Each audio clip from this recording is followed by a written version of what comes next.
right, I'm going to take up questions on page 536 today. So question 1 says, what are the 3 main regions of the brain that are shared by all primates? What makes the human brain different? So if we're looking from top down, we would have the cerebrum, the cerebellum, and then the brainstem. All right, so then it says, what makes the human brain different? It's that size of the cerebrum. All right, and you could even argue that for animals, as you've read. Animals have a very large cerebrum.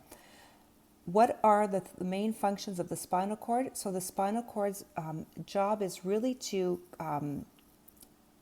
give information to the brain from the spinal nerves and the peripheral nervous system, and then vice versa. So it's really a relay station between what the brain is doing and what the body is doing. Okay, so it allows for direct communication in those ways.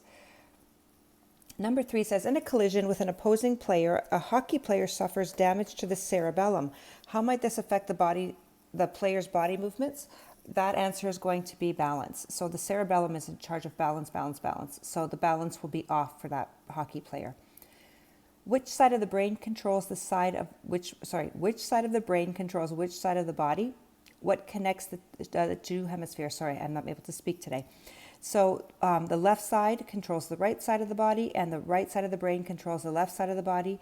And what connects the two hemispheres? That's the corpus callosum. And then I gave you this question here just so I could kind of refute it a little bit. What does it mean to be left-brained or right-brained? So I know I grew up thinking that, some people are more right-brained or left-brained. Depending on whether, and this is really just a generality, okay? There's really not a heck of a lot of evidence for this anymore, at least not in 2020. Things could change very, very soon, but right now, we believe that the left-brained and right-brained are kind of things that are a little bit outdated. They can have an influence on you, but it's not as big as people used to think. So left brain would be like science, math, those kind of things. If you're more right-brained, you're more language-based and more artsy. Okay, but here's the reason I want to give you evidence according to what's happening right now.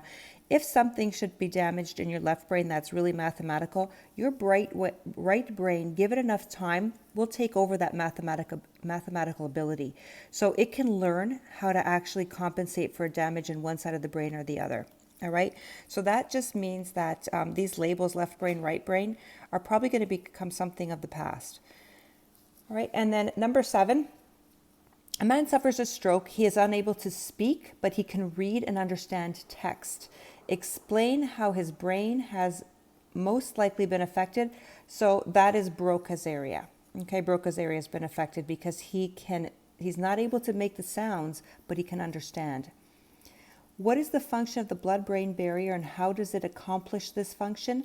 So the function of the blood-brain barrier is to prevent unnecessary changes from happening in the brain in terms of biochemical changes. Okay, so the blood-brain barrier is kind of like a bouncer, and it only allows certain things to go into the brain. So I know that hopefully you've read these pages. In these pages, they'll give you specific things that can be dissolved in the plasma membrane or the lipid bilayer. And things that can't be dissolved don't get into the brain. So it really keeps our brain as stable as it possibly can. All right. And then question 11, what part of the brain is most likely evolved from the brainstem? Which part of the brain most likely evolved first, the brainstem or the cerebellum? Clearly the brainstem, okay? So the brainstem came first, then the cerebellum, and then the cerebrum.